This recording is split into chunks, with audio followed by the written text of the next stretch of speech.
যে মেন রোডে পাওয়া যায় হেডি এনে নাই 50 টাকা। তো হেডি হেডি ওখান লইয়া মনে আর কালে না একটু বাজার করে উঠতে দিয়ে দেবে যে ওই জন্য দিচ্ছি। আসসালামু আলাইকুম, সবাই কেমন আছেন? আশা করি যে যেখান থেকে আমার এই ভিডিওটা আপনারা দেখছেন নিশ্চয়ই আপনারা ভালো আছেন। আমি আপনাদের দোয়ায় ও আল্লাহর রহমতে বেশ ভালোই আছি। তো এই যে দেখলেন, আমি এবং আমার ছেলে, আমার হাজব্যান্ড আমরা মিলে একটা বাজারে এসেছিলাম। তো বেকারি দোকান দিয়ে শুরু করলাম, দেখলেনই তো। তারপর শেষে আমরা মা ও ছেলে দুজনে মিলে বাজার করে নিয়ে আসলাম। আমার হাজব্যান্ড সে বাজার করার সময় পায় নাই, সে আমাদের হাতে ব্যাগ ধরিয়ে চলে গেল। তো আমরা কি করব, এই বাজারগুলো করে আমার কিছু জরুরি বাজার ছিল আজকে, চাল ডাল হইতে তেল নুন যা কিছু আমার ঘরের সব শেষ। কারণ আমি 1 মাসের বাজার ওর বাবাই করেছিল। 1 মাস চোখের পলকে কিন্তু শেষ হয়ে গেছে। এই বাসায় আসছি, নতুন বাসায়। তো আজকে আমার জরুরি কিছু জিনিস লাগবে, সেই জন্য আমি ছেলেকে নিয়ে নিচে নামলাম। তারপর ওর বাবাকে ফোন দেওয়ার পরে সে হাতে ধরিয়ে দিল ব্যাগ, তার নাকি সময় নেই। তো আমরা প্রথমে এই যে বেকারি থেকে বিস্কুট কিনলাম, তারপর শেষে এই যে মুড়ি, তারপরে এই যে রুটিগুলো কিনলাম। তো এই বাজারগুলো টেনে উপরে তুলতে যা কষ্ট হয়েছে বুঝছেন, বলার মতো না। আমি এবং আমার ছেলে 2 বার নিচে চলে গিয়েছি। তো এখন আর কি এই যে আইসাই খেতে বসলাম। আর এই যে কি বাজারগুলো করলাম, এখানে আমার 1 সপ্তাহের বাজার আছে। তো সেইগুলো আপনাদের সাথে অল্প অল্প করে একটু শেয়ার করে দিলাম যে এই বাজারগুলো আমি নিয়ে এসেছি। আর আমার ঘরে সব কিছু একদম শেষ, চাল হইতে সব কিছু পর্যন্ত চালও আমার ঘরে শেষ হয়ে গিয়েছিল। আর এই যে লতিগুলো এনেছি, এগুলো কেটে তারপর শেষে বিক্রি করে 80 টাকা কেজি। তো আমি হাফ কেজি নিয়ে আসছি, আর এখানে 5 কেজি চাল নিয়ে আসছি। কারণ আমার ঘরের চাল শেষ, 1 মাসে 1 বস্তা শেষ হয়েছে। কারণ আমাদের ঘরে চালের চেয়ে মানে আটা একটু বেশি প্রয়োজন হয়, আটা রুটি চলে বেশি।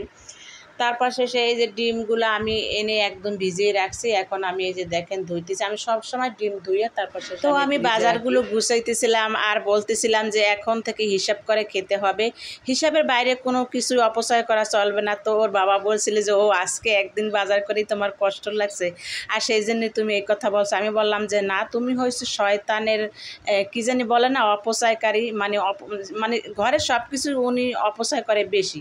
তো সেই জন্যই বলছিলাম যে অপচয়কারী হয়েছে শয়তানের বড় ভাই, তুমি বেশি অপচয় করো। আর এখন আমার বাসা উপরে, আমি এত বারবার গিয়ে এটা সেটা এগুলো আমার পক্ষে আনা সম্ভব না। সব কিছু তোমার হিসাব করে খেতে হবে।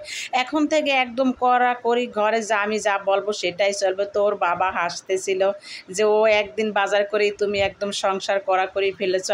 আমি বললাম যে হ্যাঁ, এখন থেকে সব কিছু আমার কথা মতোই চলবো। তো আমি হয়েছে ডিমগুলা এখন ফ্রিজে রাখবো একটু শুকালে, তারপর শেষে ছেলের জন্য ডিম ভাজি করব। আর এইখানে দেখেন আমি যে অফ ক্যামেরায় শুটকি আর আলু দিয়ে এই লতি দিয়ে ভাজি বসিয়েছি। তো এটাও মোটামুটি হয়ে গেছে, আর অল্প একটু বাকি আছে, এখনই উঠিয়ে ফেলবো। ওর বাবা খেয়ে সে আবার চলে যাবে। আসলে মেয়ে মানুষ সবসময় ঘরে কাজ করি, তারপর আবার বাইরে যেতে হলে তাহলে একটু আসলে মেজাজ একটু খিটখিট হবেই, এটা হয়েছে স্বাভাবিক। আমরা ছোটোবেলা থেকেই শুনে আসছি যে হিসাব করে না খেলে রাজার গোলাও খালি হয়ে যায়। তো আসলে এটা মিথ্যা কথা না, সব কিছু হিসাব করে চলা ভালো, কোনো কিছু অপচয় করা ভালো না। তো সেইটি আর কি বলছিলাম। আমার হাজব্যান্ডের একটা স্বভাব খারাপ হলো যে যখন তার হাতে টাকা থাকে তখন আর তাকে আমরা খুঁজেও পাই না। মানে একটার পর একটা আনবো না লাগলেও আনবো, সেটা সে মানে অপচয় না করা পর্যন্ত তার শান্তি নেই। এই হয়েছে মূলত কথা। তো আমি এই যে দেখেন এখানে ছেলের জন্য ডিম ভাজতেছি। আজকে ধনিয়া পাতা দিয়ে ছেলের জন্য ডিম ভাজি করব। এই ডিমটা কিন্তু খেতে অনেক স্বাদ। আজকে রান্না করতে করতে আমার ভালোবাসার মানুষগুলোর সাথে একটু আমার মনের কথা শেয়ার করি যে ছোটোবেলা থেকে মা চাষির মুখে একটা কথাই শুনতাম যে মেয়ে মানুষ হইতে হইবে একদম কাদা মাটির মতো, যেখানে লাগাবে সেখানেই লাগবে। তো সেই কথা মাথায় রেখে সংসার জীবনে যেদিন থেকে পা রেখেছি সেদিন থেকে এই কথাগুলো অনুসরণ করে আসছি, কিন্তু তার রেজাল্ট 0। আমার হাজব্যান্ড খুবই একজন ভালো মানুষ, তাকে তো আর মন্দ বলা যাবে না। আর সবসময় যে মানুষ ভালো থাকে এমনও কোনো কথা না যে সবসময় তাকে ভালো থাকতে হবে, কিছু কিছু সময় সে খারাপ কাজও করে। তো আমরা মেয়ে মানুষ যখন একটা কিছু করে ফেলি তখন সেটা আর কি প্রকাশ হয়, আর তাদেরটা প্রকাশ হয় না, এই হচ্ছে অবস্থা। তো হাজব্যান্ডকে তো আর খারাপ বলা যাবে না, তাহলে আল্লাহ গুনাহ দেবে, এটা সেটা অনেক কিছুই আর কি চিন্তা করি। তো আসলে পুরুষ মানুষ সবসময় ইনকাম করতে পারে, তারা কিন্তু সংসার করতে পারে না। সংসার কিন্তু করে মেয়ে মানুষই। তো আমার হাজব্যান্ডের মানে এমনই একটা অবস্থা যে তিনি ইনকামও করবেন আবার সংসারও করবেন। তো এতে তো আমার রেজাল্ট হয়ে গেছে 0। এই যে দেখেন আজকে আমি সিঁড়ি বেয়ে উপরে উঠতে পারি না, জানেন না, আমার এত কষ্ট লাগছে যা বলার মতো না। এই কষ্টগুলা যদি উনি আমারে আরও আগে থেকেই দিত তাহলে আমি অনেক খুশি হতাম। আজকে আমি যে কষ্টটা পেয়েছি, সেই নিচ থেকে বাজার তুলে 6 তলার উপরে এনেছি, যেটা আমি কখনোই করিনি। তার হাতে নাকি সময় একদমই নাই। তিনি আজকাল অনেক ব্যস্ত, মানে বাজার করারও তার সময় নেই। এই হয়েছে তার অবস্থা। আসলে কি তার বাজার করার সময় নেই, নাকি সে 6 তলা বেয়ে উপরে উঠতে পারবে না? বলেন তো কোনটা হবে, আপনারাই বলেন। আমার তো মনে হয় সে সিঁড়ি বেয়ে উপরে উঠতে তার কষ্ট হবে।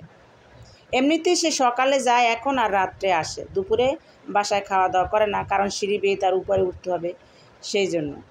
যাই হোক, সব কিছু মানুষের আগে থেকেই চিন্তা করতে হয়, ভবিষ্যৎ মানে আগে থেকে চিন্তা করা। আমার প্রিয় ভাই ও বোনেরা, আমি বলতে বলতে মনের আবেগে অনেক কিছু বলে ফেলেছি। প্লিজ আমাকে কেউ খারাপ মনে করবেন না, আসলে এগুলো আসলে আবেগের কথা সব কিছুই। যাই হোক, তো এই যে দেখেন আমার ডিম কিন্তু ভাজা অলরেডি শেষ আর রান্নাও শেষ, এখন শুধু খাওয়া দাওয়ার পালা। আর আমার এই ভিডিওটা যদি ভালো লাগে তাহলে প্লিজ লাইক শেয়ার কমেন্ট করে দিবেন। আপনাদের একটা সুন্দর কমেন্টের মাধ্যমে আমার ভিডিও বানাতে অনেক অনেক উৎসাহ যোগায়। তো সেটাই আর কি। তো সবাই ভালো থাকবেন। এখন দেখি আকাশের কি অবস্থা।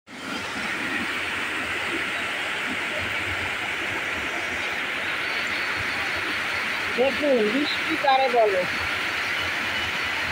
একদম পরশুকান্দায় বৃষ্টি পড়তে আছে। এই যে দেখেন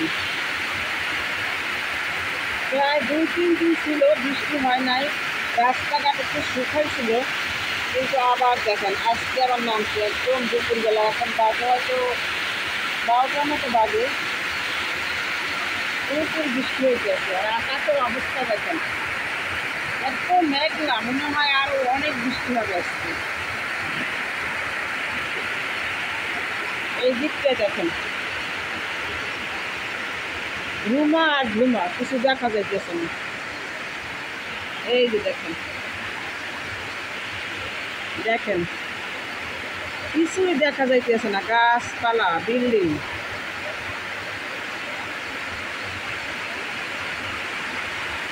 হায় রে বৃষ্টি কারে বলে।